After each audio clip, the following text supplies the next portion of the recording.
Chapter 17. Aeria Felix.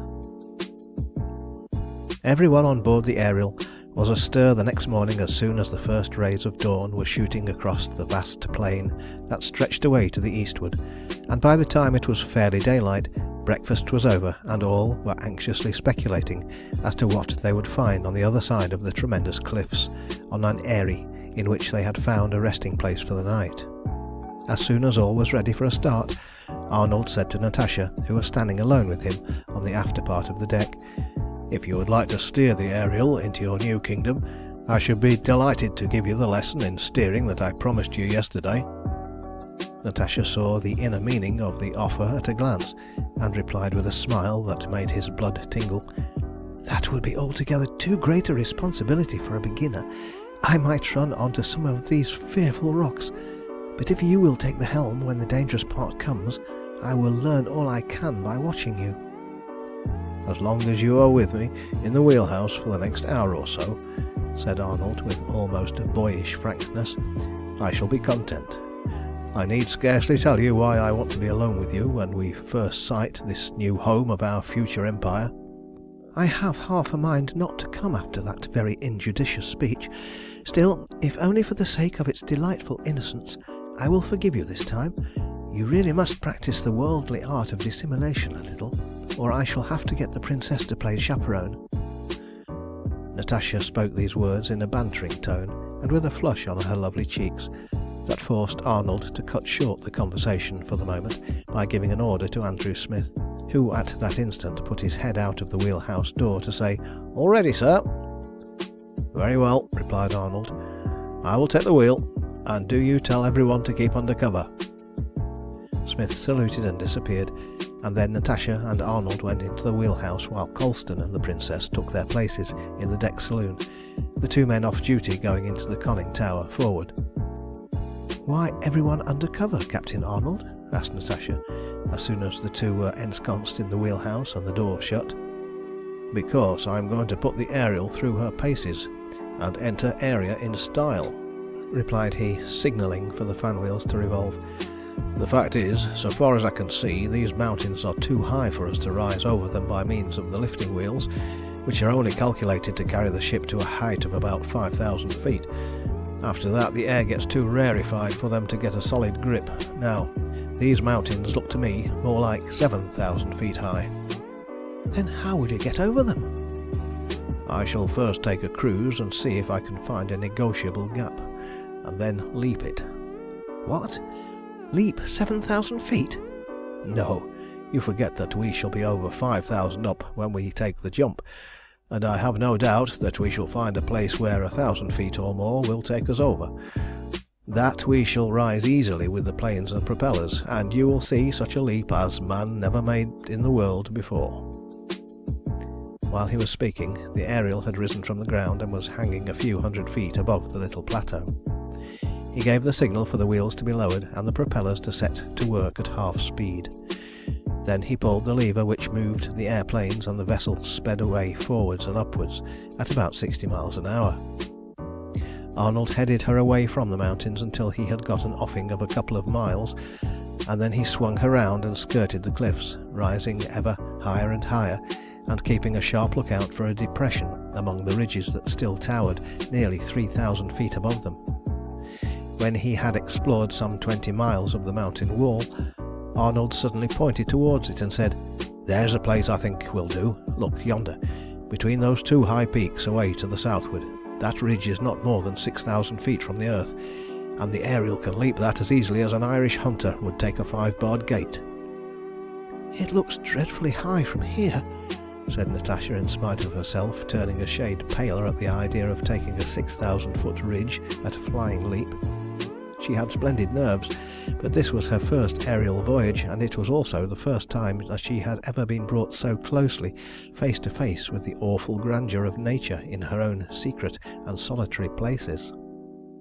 She would have faced a levelled rifle without flinching, but as she looked at that frowning mass of rocks, towering up into the sky and then down into the fearful depths below, where huge trees looked like tiny shrubs and vast forests like black patches of heather on the earth, Her heart stood still in her breast when she thought of the frightful fate that would overwhelm the Ariel and her crew should she fail to rise high enough to clear the ridge, or if anything went wrong with her machinery at the critical moment.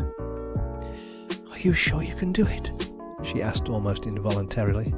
"Perfectly sure," replied Arnold quietly.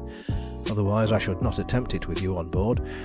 The Ariel contains enough explosives to reduce her and us to dust and ashes, and if we hit that ridge going over she would go off like a dynamite shell. No, I know what she can do, and you need not have the slightest fear." "I am not exactly afraid, but it looks a fearful thing to attempt." "If there were any danger I should tell you, with my usual lack of dissimulation, but really there is none, and all you have to do is to hold tight when I tell you and keep your eyes open for the first glimpse of Aeria." By this time the Ariel was more than 10 miles away from the mountains. Arnold, having now got offing enough, swung her round again, headed her straight for the ridge between the two peaks, and signalled full speed to the engine room. In an instant the propellers redoubled their revolutions, and the Ariel gathered away until the wind sang and screamed past her masts and stays. She covered 8 miles in less than 4 minutes, and it seemed to Natasha as though the rock wall were rushing towards them at an appalling speed, still frowning down 1,000 feet above them. For the instant she was all eyes. She could neither open her lips nor move a limb for sheer, irresistible physical terror. Then she heard Arnold say sharply, "Now, hold on tight." The nearest thing to her was his own arm, the hand of which grasped one of the spokes of the steering wheel. Instinctively she passed her own arm under it, and then clasped it with both her hands. As she did so she felt the muscles tighten and harden. Then with his other hand he pulled the lever back to the full and inclined the planes to their utmost. Suddenly, as though some titan had overthrown it, the huge black wall of rock in front seemed to sink down into the earth, the horizon widened out beyond it, and the Ariel soared upwards and swept over it, nearly 1,000 feet to the good. "Ah!" The exclamation was forced from her white lips by an impulse that Natasha had no power to resist. All the pride of her nature was conquered and humbled for the moment by the marvel that she had seen, and by the something greater and stranger than all that she saw in the man beside her, who had worked this miracle with the single touch of his hand. A moment later she had recovered her self-possession. She unclasped her hand from his arm, and as the colour came back to her cheeks, she said, as he thought, more sweetly than she had ever spoken to him before, "My friend, you have glorious nerves where physical danger is concerned, and now I freely forgive you for fainting in the council chamber when Martinov was executed. But don't try mine again like that if you can help it. For the moment I thought that the end of all things had come. Oh, look! What a paradise! Truly, this is a lovely kingdom that you have brought me to." "And one that you and I will yet reign over together," replied Arnold quietly, as he moved the lever again and allowed the Ariel to sink smoothly down the other side of the ridge over which she had taken her tremendous leap. When she had called it a paradise, Natasha had used almost the only word that would fitly describe the scene that opened out before them as the Ariel sank down after her leap across the ridge. The interior of the mountain mass took the form of an oval valley, as nearly as they could guess about 50 miles long by perhaps 30 wide. All round it the mountains seemed to rise unbroken by a single gap or chasm to between 3,000 and 4,000 feet above the lowest part of the valley, and above this again the peaks rose high into the sky, 2 of them to the snow line, which in this latitude was over 15,000 feet above the sea. Of the 2 peaks which reached to this altitude, one was at either end of a line drawn through the greater length of the valley, that is to say from north to south. At least 10 other peaks all round the walls of the valley rose to heights varying from 8,000 to 12,000 feet. The centre of the valley was occupied by an irregularly shaped lake, plentifully dotted with islands about its shores, but quite clear of them in the middle. In its greatest length it would be about 12 miles long, while its breadth varied from 5 miles to a few hundred yards. Its sloping shores were covered with the most luxuriant vegetation, which reached upwards almost unbroken, but changing in character with the altitude, until there was a regular series of transitions from the palms and bananas on the shores of the lake to the sparse and scanty pines and firs that clung to the upper slopes of the mountains. The lake received about a score of streams, many of which began as waterfalls far up the mountains, while 2 of them at least had their origin in the eternal snows of the northern and southern peaks.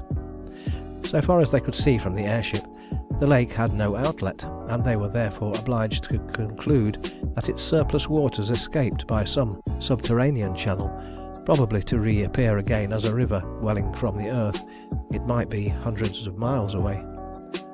Of inhabitants there were absolutely no traces to be seen, from the direction in which the Ariel was approaching.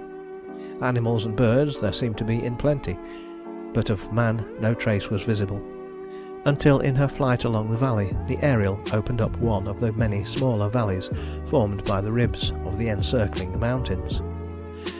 There, close by a clump of magnificent tree ferns and nestling under a precipitous ridge, covered from base to summit with dark green foliage and brilliantly coloured flowers, was a well-built log hut, surrounded by an ample verandah, also almost smothered in flowers, and surmounted by a flagstaff from which fluttered the tattered remains of a Union Jack. In a little clearing to one side of the hut, a man who might very well have passed for a modern edition of Robinson Crusoe, so far as his attire was concerned, was busy skinning an antelope which hung from a pole suspended from 2 trees. His back was turned towards them, and so swift and silent had been their approach that he did not hear the soft whirring of the propellers until they were within some 300 yards of him. Then, just as he looked round to see whence the sound came, Andrew Smith, who was standing in the bows near the conning tower, put his hands to his mouth and roared out a regular sailor's hail. "Thomas Jackson, ahoy!" The man straightened himself up, stared open-mouthed for a moment at the strange apparition, and then, with a yell either of terror or astonishment, bolted into the house as hard as he could run. As soon as he was able to speak for laughing at the queer incident, Arnold sent the fan wheels aloft and lowered the Ariel to within about 20 feet of the ground, over a level patch of sward, across which meandered a little stream on its way to the lake. While she was hanging motionless over this, the man who had fled into the house reappeared, almost dragging another man, somewhat similarly attired, after him, and pointing excitedly towards the Ariel. The second comer, if he felt any astonishment at the apparition that had invaded his solitude, certainly betrayed none. On the contrary, he walked deliberately from the hut to the bit of sward over which the Ariel hung motionless, and seeing 2 ladies leaning on the rail that ran round the deck, he doffed his goatskin cap with a well-bred gesture, and said, in a voice that betrayed not the slightest symptom of surprise, "Good morning, ladies and gentlemen. Good morning, and welcome to Aeria. I see that the problem of aerial navigation has been solved. I always said it would be in the first 10 years of the 20th century, though I often got laughed at by the Whiteacres, who know nothing until they see a thing before their noses. May I ask whether that little message that I sent to the outside world some years ago has procured me the pleasure of this visit?" "Yes, Mr. Holt. Your little balloon was picked up about 3 years ago in the Gulf of Guinea, and after various adventures and much discussion has led to our present voyage."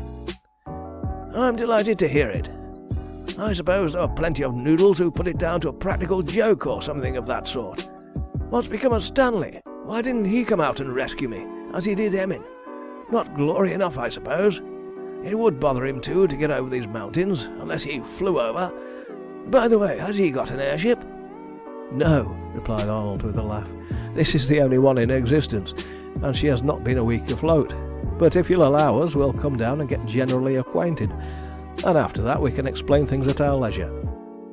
"Quite so, quite so. Do so by all means. Most happy, I'm sure.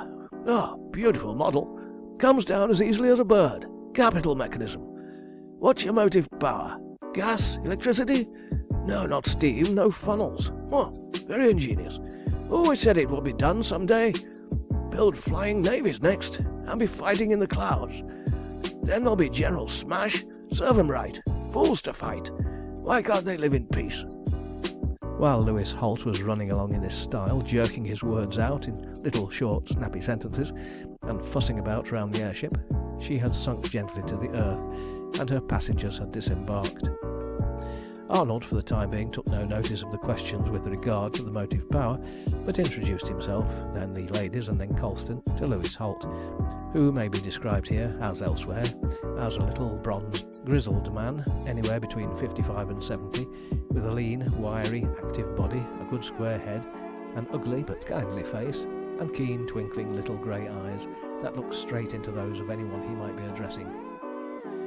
The introductions over, he was invited on board the Ariel, and a few minutes later, in the deck saloon, he was chatting away, 13 to the dozen, and drinking with unspeakable gusto the first glass of champagne